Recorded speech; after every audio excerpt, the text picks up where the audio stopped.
Olá! Nesta aula nós iremos estudar uma força importantíssima, que é a força de atrito. Muitos dizem que o atrito é contra o movimento. Muito cuidado! Se você quiser falar movimento, você tem que falar movimento relativo. Se uma pessoa se movimenta para frente, é porque o atrito empurrou ela para frente. Se um carro anda para frente, é porque o atrito o está empurrando para frente. Então, muito cuidado com a palavra movimento. Então, para ficar mais claro, eu vou definir uma outra palavra. Vou falar escorregamento. O que é o atrito? É uma força de contato entre superfícies e essa força ela é resistente ao ato de escorregar. Quando uma pessoa caminha, ela puxa o pé para trás. Então, ela está puxando o pé para trás, ela quer puxar o pé para trás. Então, a tendência de escorregamento é para trás e a pessoa se move para frente. Okay? Nós temos aqui um corpo. Da onde que vem o atrito? Essas superfícies elas parecem ser lisas. Só que se você colocar no microscópio, vão ter inúmeras irregularidades. E é devido a essas irregularidades que aparece o atrito. Uma irregularidade vai se encaixar na outra, vai se encaixar e aí na hora de escorregar, uma irregularidade atrapalha a outra. E é aqui que aparece o atrito. O atrito nós iremos dividir em duas partes. Primeiro é o atrito dinâmico, também é conhecido como cinético. E isso ocorre quando o corpo escorrega na superfície. Aqui tem um corpo que está escorregando. Não importa como que ele conseguiu o movimento. Eu estou estudando este movimento que ele fez. Neste movimento que ele fez, apareceu uma força de atrito para a esquerda, foi contrária ao ato de escorregar. Então, as forças que tem ali, você tem peso, você tem normal e você tem a força de atrito, que nesse caso foi para a esquerda. Quais são as características dessa força de atrito?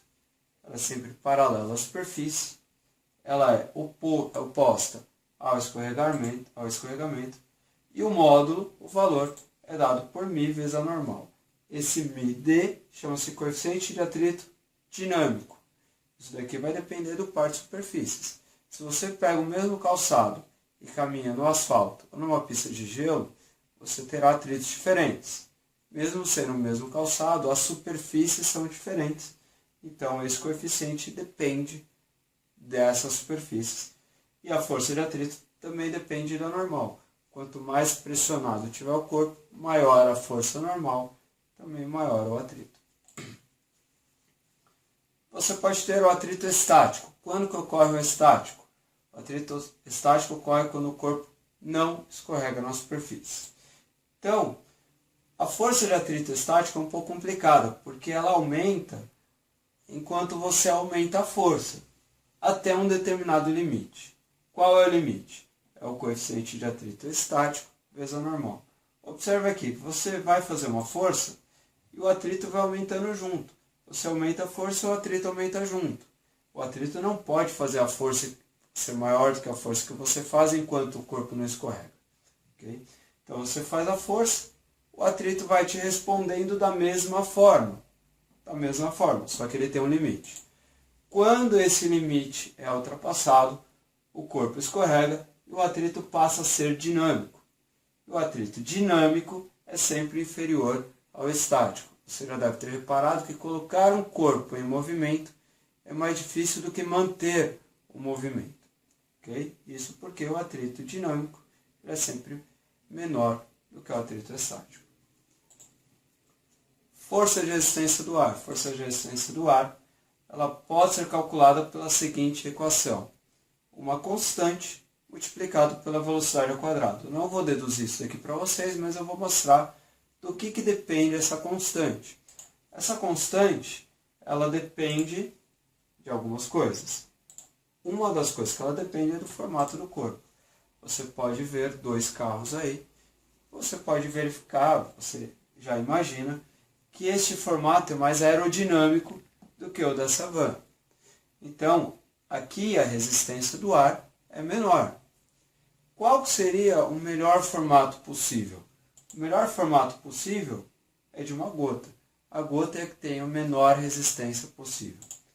Não sei se você já reparou, mas um carro de Fórmula 1, se você tirar as asas e as rodas, lembra o formato de uma gota. Se você pegar um avião, o avião também vai lembrar o formato de uma gota. As asas é para dar a sustentação do avião, mas o formato dele, principalmente um caça aí que você quer agilidade, você quer menor resistência do ar, também tem um formato parecido com uma gota. Essa constante, ela depende também da área. Então, se você pegar um caminhão, ele tem uma área grande. Se você pegar um carro, por exemplo, o Palio, ele tem uma área muito menor. O que você teria que fazer? Cortar o carro e estudar a área que tem ali. E vai depender da densidade do ar. Quem gosta de futebol sabe que em jogos, quando a cidade, que acontece em cidades de altitude mais altas, como por exemplo La Paz, a bola anda mais rápido, o chute é mais forte.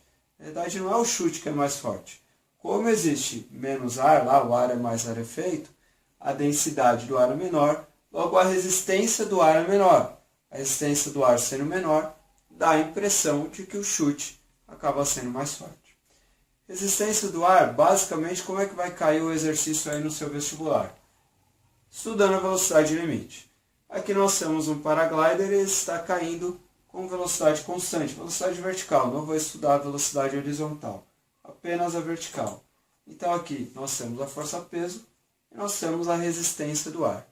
Se a velocidade é limite, ela é constante. Se ela é constante, quer dizer que ela não, se é limite, quer dizer que o corpo não vai ganhar mais velocidade. Se equiparou. Portanto, se a velocidade é constante, a aceleração é zero, a força resultante é zero. Então, se a velocidade é limite, a força de resistência do ar é igual ao peso. Se nós pensarmos em um carro, a resistência do ar seria igual à força que o motor consegue produzir para frente através do atrito entre os pneus e a pista. Bom, de atrito basicamente é isso que você precisa conhecer. Até a próxima.